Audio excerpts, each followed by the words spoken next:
नमस्कार दोस्तों, कैसे हैं आप सब। आशा सभी अच्छे होंगे। और आज हम इस वीडियो में बात करने वाले हैं DEd special education intellectual disability, जो कि हमारे भाई बहन सेकेंड ईयर के स्टूडेंट्स हैं, उनके लिए प्रैक्टिकल के पोर्शन पे, यानी कि आपको थर्ड सेमेस्टर में और आपको फोर्थ सेमेस्टर में प्रैक्टिकल के बारे में क्या कुछ कौन कौन सी आपको फाइल्स बनानी है और कितने कितने नंबर्स आपके रहेंगे उन फाइल्स के, और फाइल्स आपको बनानी कैसे हैं ये भी जानकारी आपको दी जाएगी। क्योंकि आप सभी ने एक तरीके से देखा जाए कि फर्स्ट ईयर में फाइल्स बनाई हैं, आपने आईबी की भी फाइल फर्स्ट ईयर में बनाई थी और लेसन प्लान की भी फाइल फर्स्ट ईयर में बनाई थी। कुछ थोड़ा सा डिफरेंट होगा यहाँ पर और कुछ भी ज़्यादा चेंज यहाँ पर नहीं है। तो आप लोग देख सकते हैं कि यहाँ पर आपके लिए थर्ड सेमेस्टर के लिए दिया गया है कि थर्ड सेमेस्टर में आपकी जो फाइल बनेगी वो बनेगी assessment and individualised education programme. और ध्यान रखिएगा, जैसे आप लोगों ने फर्स्ट ईयर में अपने माइल्ड और मॉडरेट कैटेगरी यूज की थी, जो कि मेंटल रिटार्डेशन या इंटेलेक्चुअल डिसेबिलिटी की थी, यहाँ पर आप क्या यूज करेंगे, यहाँ पर आपको दो प्रकार के बच्चे लेने पड़ेंगे थर्ड सेमेस्टर में, जिन पर आपको आईपी करनी है। एक आपका बच्चा होगा ऑटिस्टिक और दूसरा आपका होगा सीपी, यानी कि एक आपका स्वलीनता से ग्रसित बच्चा होगा जिस पर आपको आईपी करनी है, और एक आपका जो बच्चा होगा वो प्रमस्तिष्कीय पक्षाघात से ग्रसित बच्चा होगा, यानी कि जो भी दिव्यांगता का स्तर उसका होगा वो प्रमस्तिष्कीय पक्षाघात का होगा। और ये आपका ऑटिस्टिक बच्चा होगा, जो कि ये आपकी फाइल जो रहेगी वो 100 नंबर की यहाँ पर आपको फाइल देखने को मिलेगी, जिसमें से एक आईपी आपकी होगी सीपी पर और एक आईपी आपकी होगी ऑटिस्टिक बच्चे पर। आपने पिछली बार आईपी का जो फाइल है वो भी बनाई होगी, जिसमें यहां पर आपको केवल और केवल क्या चेंज करना होगा, ऑटिस्टिक बच्चे के बारे में आपको लिखना पड़ेगा, यानी कि स्वलीन बच्चे के बारे में आपको लिखना पड़ेगा और मानसिक मंदिर बच्चे के बारे में लिखना पड़ेगा। बाकी आप लोग लिखते हैं कि आईपी क्या होती है, साथ ही साथ बच्चे का डेमोग्राफिक डाटा क्या होता है, बच्चे का इतिहास क्या है, बच्चे के जो भी चीजें मतलब आईपी के दौरान आती हैं। और आप सभी को पता है टूल्स आप कौन कौन से लगाते हैं। तो टूल्स मेरे हिसाब से ज़्यादातर जो स्टूडेंट्स होते हैं, एक आपका यूज करते हैं जो कि आपका होता है बेसिक एमआर, और बेसिक एमआर में भी क्योंकि ये दो प्रकार से बांटा जाता है, एक आपका होता है बेसिक एमआर फर्स्ट और एक आपका होता है बेसिक एमआर सेकंड। तो दोस्तों आईपी की जो फाइल होती है इसमें हम बेसिक एमआर फर्स्ट की बात करते हैं, ना कि सेकंड की, क्योंकि जो फर्स्ट होता है और सेकंड होता है। बेसिक एमआर फर्स्ट में क्या किया जाता है, बच्चे के जो व्यक्तिगत कौशल हैं, यानी कि जो व्यवहारिक कौशल हैं उन पर हम ध्यान देते हैं, और जो बेसिक एमआर सेकंड होता है इसमें समस्या व्यवहार पर ध्यान दिया जाता है, यानी कि प्रॉब्लम बिहेवियर जिसको हम बोलते हैं उस पर ध्यान दिया जाता है। फर्स्ट में आपका स्किल बिहेवियर और सेकंड में आपका समस्या व्यवहार। तो यहाँ पर हम स्किल की बात कर रहे हैं, बच्चों की जो स्किल है उसको बढ़ाने की बात कर रहे हैं, तो बेसिक एमआर फर्स्ट में हम बात करेंगे। इसके हिसाब से जो भी यहाँ पर क्वेश्चन दिए हुए होंगे बेसिक एमआर में, उसके हिसाब से हम अपने गोल्स को छांटेंगे, जैसे कि पिछली बार आप लोगों ने फर्स्ट ईयर में किया था, और उन गोल्स में से कुछ ऐसे गोल्स लेंगे जो हम बच्चे को सिखा सकेंगे, यानी कि कुछ लॉन्ग टर्म गोल लेंगे और कुछ शॉर्ट टर्म गोल लेंगे, और उन गोल्स में से हम कुछ गोल डिसाइड करेंगे जो कि हम बच्चों को सिखाएंगे, और उनके बारे में मूल्यांकन और जो भी आपका बेसिक एमआर के अंतर्गत चीजें आती हैं वो आपको करनी होंगी। इसी प्रकार से हम थोड़ा आपके सेमेस्टर फोर्थ में बात कर लेते हैं। तो यहाँ पर भी आपको एक आईपी जो है वो करनी होगी, जो कि होगी एसोसिएटेड डिसेबिलिटी, यानी कि संलग्न दशाओं के बच्चे पर। जो भी संलग्न दशा का बच्चा है, मान लीजिए कि मानसिक मंदता के साथ में आपका श्रवण बाधित बच्चा हो, या हम कह सकते हैं कि मल्टीपल डिसेबल, जो कि बहुविकलांग या बहुदिव्यांग बच्चा है, ये आपकी जो आईपी होगी वो एक आईपी की जाएगी, और ये जो आपका मार्क्स रहेंगे यहाँ पर 50 नंबर का ये आपका रहेगा, यानी कि सेकेंड ईयर में आपको 100 नंबर की ये आईपी और 50 नंबर की 150 नंबर केवल और केवल आईपी की फाइल से ही मिलने वाले हैं।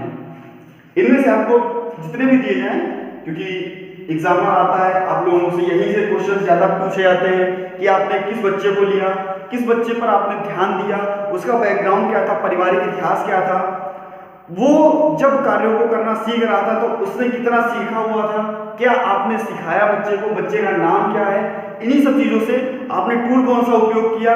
मान लीजिए अगर आपने बेसिक एमआर यूज़ किया या एमडीपीएस यूज़ किया, या हम कह सकते हैं बच्चे की एज को निकालने के लिए आपने एफएससीपी का यूज किया, तो बेसिक एमआर किसने विकसित किया, एफएससीपी किसने विकसित किया, एमडीपीएस किसने विकसित किया। इन सभी चीज़ों का आपको ज्ञान होना जरूरी होता है, क्योंकि सुनने में आ रहा है कि जितने भी BEd special education second year के जो हमारे भाई बहन हैं, तो दोस्तों इनके लिए सुनने में आ रहा है कि मैं आप लोगों के जो एग्जाम्स, प्रैक्टिकल एग्जाम्स हैं वो हो सकते हैं, तो आप लोग फाइल्स अपनी तैयार कर लीजिए।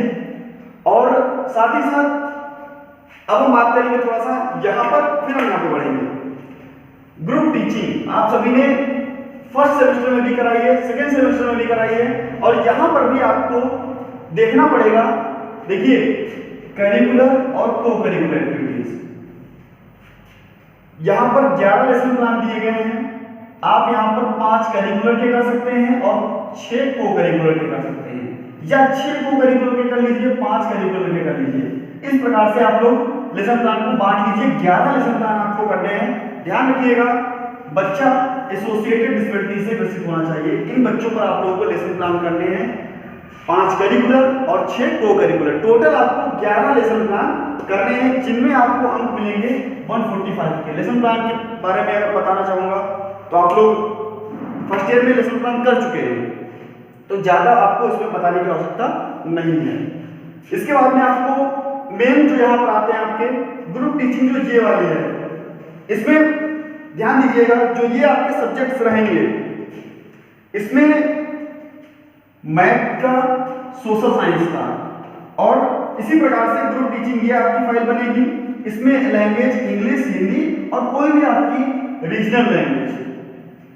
तो यहाँ पर आपको 10 लेसन प्लान यहाँ पर करने होंगे और 5-5 लेसन प्लान ईच सब्जेक्ट, यानी कि 10 और 20 कुल मिला के 20 लेसन प्लान जो आपके हैं वो आपको यहाँ पर करने होंगे 4th सेमेस्टर में। तो 11 लेसन प्लान आपको यहाँ पर और आपके 20 लेसन प्लान यहाँ पर, यानी कि 31 लेसन प्लान आपको सेकेंड ईयर के दौरान करने हैं। आप लोग कैसे करते हैं अपने कॉलेज से संपर्क कीजिए, क्योंकि आप लोगों ने फर्स्ट ईयर में लेसन प्लान किए हैं, और जो ये लेसन प्लान बनेंगे, इन लेसन प्लान से थोड़ा डिफरेंट होंगे, थोड़ा अलग होंगे। यहाँ पर आप 5 लेसन प्लान मैथ के, 5 सोशल साइंस के, और यहाँ पर ये जो 3 चीजें हैं यहाँ पर मान के चलिए कि 5-5 आपके, तो यहाँ पर भी आपको 10 लेसन प्लान करने हैं, तो टोटल मिलाकर के आपके 20 लेसन प्लान हो जाएंगे। और प्रोजेक्ट प्रिपरेशन ऑफ प्रोजेक्ट, यहाँ पर आपको बनानी होगी सीबीआर की फाइल, समुदाय आधारित पुनर्वास जो भी आपका होता है। तो इसमें दोस्तों आपके कॉलेज से कहीं ना कहीं आपको ले जाया जाएगा किसी भी समुदाय में, किसी भी जगह पर, पार्टिकुलर जगह पर, वहां पर आपको उसके बारे में लिखना पड़ेगा। उसकी फोटोज जो होंगी वो लगाई जाएंगी, बच्चे पे आपने कितना कार्य किया, वहां पर आपको क्या क्या चीजें देखने को मिली, वो सीबीआर की फाइल में आपको लगाया जाएगा। Work education and programming for transition, ये आपकी जो फाइल बनेगी ये भी आपकी 100 नंबर की फाइल होगी। तो इस प्रकार से आपका जो सेकेंड ईयर की फाइल्स रहेंगी वो आपको इतनी फाइल्स देखने को मिलेगी, और आशा है आप सभी मई तक अपनी तैयारी कर लीजिए, और मई 2022 यहाँ तक आप अपनी तैयारी कर लीजिए अच्छे से।